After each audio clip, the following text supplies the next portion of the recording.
Hello, we're here today to talk about the Aventon Sinch 2. It's their latest folding bike.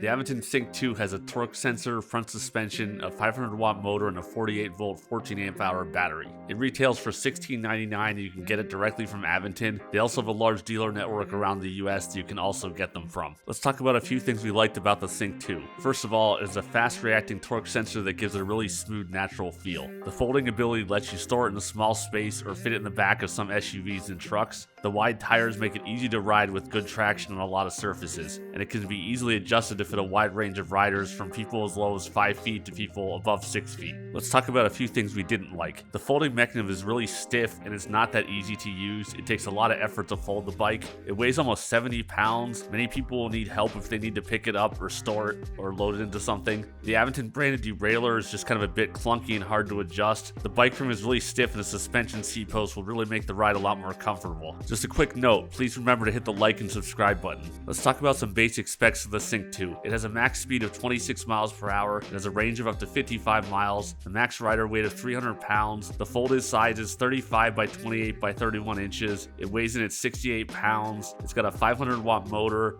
a 48 volt 14 amp hour battery. It has an 8-speed Aventon branded pedal driveline and has mechanical pull disc brakes. How does the Sinch 2 ride? It has a very upright riding position with upright handlebars and smaller wheels. To me, it feels more like a large electric scooter than a bike, just from the riding position and how the bike looks and the smaller wheel size. One thing to note, the frame is very stiff. The front suspension does a good job soaking up bumps, but the back of the frame is brutally stiff. This bike is crying out for suspension seat posts to make it more comfortable. If you buy the Sinch 2, I would definitely go get a suspension seat post for it. The bike does feel very stable up to its top speed of 26 miles per hour, and it corners pretty good at that speed. It doesn't feel twitchy or anything. It feels nice and good. The bike does have 4-inch wide tires, but they do not have an off-road tread. They have an on-road tread. This bike is not set up for off-roading. It does okay on smoother gravel roads, but that is as far off-road as you would ever want to take it. Let's talk about the folding mechanism and portability. The bike can be folded down small enough that I can fit 2 folding bikes this size into the back of the Ford Explorer we have. It saves you from having to use a bike rack. It also lets you keep the bikes inside the vehicle so they can't be as easily seen, which gives you a little bit more security. That being said, this bike weighs 68 pounds. It's not light to pick it up and get it into the back of the Explorer. Most people will probably need 2 people. I personally would rather use a regular hitch rack with a ramp than pick this bike up to load it very often. It takes me 1 to 2 minutes to fold and unfold the bike. The folding mechanism on my bike is very stiff. It helps to push the folding hinge with your foot to get it started and also to get it unfolded, but it's stiff and takes some wrestling to get it folded and unfolded. Let's talk about some of the road tests we did with the bike. First of all, I measured the top speed by GPS to see how fast the bike would really go. I measured 19.7 miles per hour using throttle only and 19.8 miles per hour for the pedal assist. You can use the app to adjust the top speed. The top speed of this bike can be set up to 26 miles per hour for pedal assist. It's 20 miles per hour for throttle no matter what you do,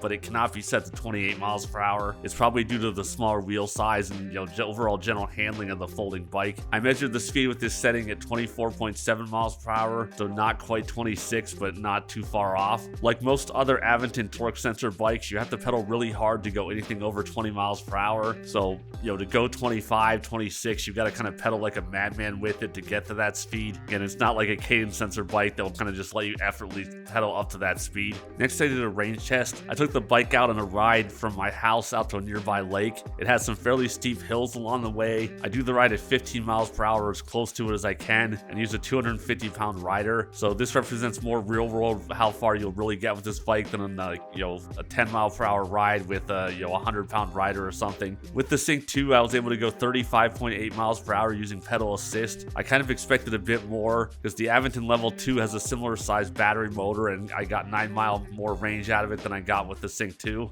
With the throttle only, I was able to get it to go 29.2 miles, which is kind of around the same thing I got with the Aventon 2, so I'm not really sure what was going on with the pedal assist ride. And last, we did a hill climbing test with the bike. I took the bike out to a half-mile long hill that has 10% grades on it, and again, use a 250-pound rider. I do the test twice, once throttle only, and then once with the max pedal assist value. Using throttle only, I was able to get the bike to go up the hill. It took 2 minutes and 4 seconds. Using max pedal assist, I was able to get it to go up at 2 minutes and 2 seconds. These times are pretty close to what the Aventon Level 2 did within a few seconds, and are pretty close to what other 500 watt bikes we've had have done, so this is pretty good performance. Let's talk about some of the controls controls for the Sync 2. It has a standard 5-button controller that's similar to what the other Aventon bikes use. It has a color LCD display. There is an app available for adjusting the top speed, and you can record rides with it, and it does some other little miscellaneous things. I don't really use it that often. I generally use it to set the app, the top speed to the max out value, and then I never use the app again. It also can update the software on the bike. The bike has cable pull disc brakes. They do a pretty good job of stopping it. They're not quite as smooth as hydraulic, but they work. And the bike has an 8-speed Aventon pedal driveline. It looks to me like kind of like a low-end S-Ram from how the cable pulls in the derailleur. It's a little more clunky and not as smooth as what we found with the Shimano pedal drivelines.